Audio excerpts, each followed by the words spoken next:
Balapan Formula E pertama di India telah digelar di kota Hyderabad. Ini jadi balapan internasional pertama di India dalam 10 tahun sejak terakhir menggelar Formula One pada 2013. Banyak peristiwa yang terjadi di balapan sepanjang 32 plus 1 lap tambahan ini. Mari kita bahas satu persatu. Free practice 1 hari Jumat sore sempat ditunda akibat pengguna jalan yang berhasil masuk ke sirkuit. Terjadi ketidakkompakan antara panitia dan kepolisian dalam mengamankan sirkuit. Belum lagi protes dari masyarakat yang tidak bisa keluar sirkuit setelah berhasil masuk. Setelah pihak keamanan mengosongkan trek, free practice 1 akhirnya dimulai setelah ditunda 45 menit. Baru dimulai beberapa menit, Pascal Wehrlein langsung mengalami kecelakaan. Menurut pengakuannya, ia merasa pedal gasnya masih terbuka saat menikung, membuatnya tergelincir dan menabrak tembok. Sebagai langkah pencegahan, Porsche meminta semua mobil mereka, baik pabrikan atau customer mereka Andretti, untuk masuk garasi dan tidak melanjutkan FP1.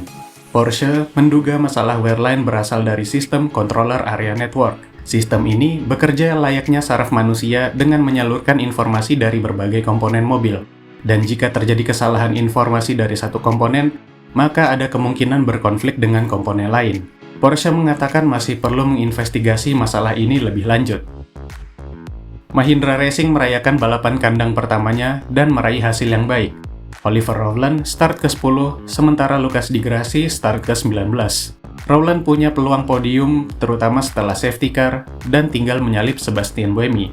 Sayang, upayanya menyalip dari luar gagal dan justru disalip oleh Antonio Felix da Costa, membuat pembalap Inggris ini lintasi garis finish di posisi keempat. Lucas Di Grassi sendiri berhasil comeback dan finish ke-7. Sayangnya mereka berdua mendapat 5 second time penalty akibat terlalu melanggar track limit, membuatnya turun masing-masing ke posisi 6 dan 14. Walau begitu, Mahindra punya sesuatu untuk dirayakan dan Oliver Rowland raih poin pertamanya musim ini. Sayangnya customer tim mereka, Abt Cupra, tidak bisa merayakan kesuksesan pabrikannya. Nico Müller hanya finish ke-11 dan Kelvin van der Linde gagal finish karena masalah teknis yang menahun sejak awal weekend ini. Layout dari Hyderabad Street Circuit untuk Formula E memiliki chicane setelah tikungan terakhir. Hal ini untuk membuat mobil tidak melaju terlalu kencang menuju hairpin tikungan 3. Namun curb untuk chicane turn 1 dan 2 tersebut tidak sempat dipasang, membuat trek menggoda untuk dipotong dan berpotensi menimbulkan masalah dari penegakan track limits. FIA hanya mengandalkan kamera ditambah sistem otomatis untuk melihat mobil yang dianggap keluar dari trek. Banyak lap time pembalap dihapus karena pelanggaran track limits ini, dan puncaknya terjadi di kualifikasi. Jack Hughes, bentar, gimana sih ngucapinnya? Hughes. Jack Hughes yang memuncaki grup A tidak jadi ke duels. Sam Bird yang menang atas Jean-Eric Vergne di perempat final duels tidak jadi lolos, dan tidak ada yang menang antara duel Edoardo Mortara dan René Rast akibat pelanggaran ini, membuat Jean-Eric Vergne otomatis lolos ke final tanpa lawan di semifinal. Penghapusan lap time akibat track limits juga berlangsung hingga balapan. Selain kedua pembalap Mahindra, Maximilian Günther, Jake Dennis, dan Stoffel van Dorn juga mendapat 5 second time penalty karena kebanyakan melanggar track limits ini. McLaren untuk pertama kalinya gagal mengantarkan kedua mobilnya finish musim ini setelah start musim yang cukup baik. Jack Hughes gagal finish dengan tidak biasa. Ia mengklaim serpihan mobil lain merusak spionnya. Kemudian, spionnya tersangkut di setir, membuatnya kehilangan kendali saat keluar tikungan 3 dan menghantam tembok. Sementara rekannya René Rast gagal mengendalikan mobilnya setelah safety car dan menabrak Jake Dennis. Hughes gagal poin untuk kali pertama musim ini, dan René Rast diberi 3 grid penalty untuk balapan selanjutnya. Mari kita bahas bagaimana Jean-Eric Vergne bisa menang di Hyderabad. Mitch Evans dari pole position, Vergne kedua, dan Sebastian Buemi ketiga tidak mengalami masalah saat start. Di lap ke-7, Mitch Evans yang memimpin mengambil attack mode, sementara Buemi menyalip Vergne untuk merebut pimpinan balapan. Evans turun ke posisi 4 di belakang Sasha Fenestras. Ini adalah momen kunci turunnya Evans dari pimpinan balapan. Bukannya memanfaatkan tenaga ekstra untuk mencoba bertahan dari Vergne dan Buemi ketika mereka mengambil attack mode, tapi malah digunakan untuk melewati Fenestras terlebih dahulu. Hasilnya ketika Buemi dan Vergne mengambil attack mode pertama masing-masing di lap 9 dan 10, mereka berdua bisa keluar di depan Evans. Jaguar terlalu cepat meminta Evans mengambil attack mode. Ditambah permintaan menghemat baterai di awal balapan, Evans sudah kalah sejak awal. Evans pun pamit lebih dulu di lap 13. Sam Bird kaget melihat Fenestras mengerem lebih awal, membuat Bird menabrak rekannya sendiri. Fenestras dan Maximilian Günther jadi korban tak berdosa di insiden ini. Lewat Instagramnya, Sam Bird meminta maaf kepada pembalap yang terlibat dan juga Jaguar yang sedang berada di posisi bagus untuk melawan dominasi tim bermesin Porsche. Sementara itu, Nick Cassidy paling diuntungkan dari insiden ini dengan naik 4 posisi. Di lap 14, Buemi dan Vergne terlihat mengambil attack mode secara bersamaan, namun attack mode Buemi gagal aktif.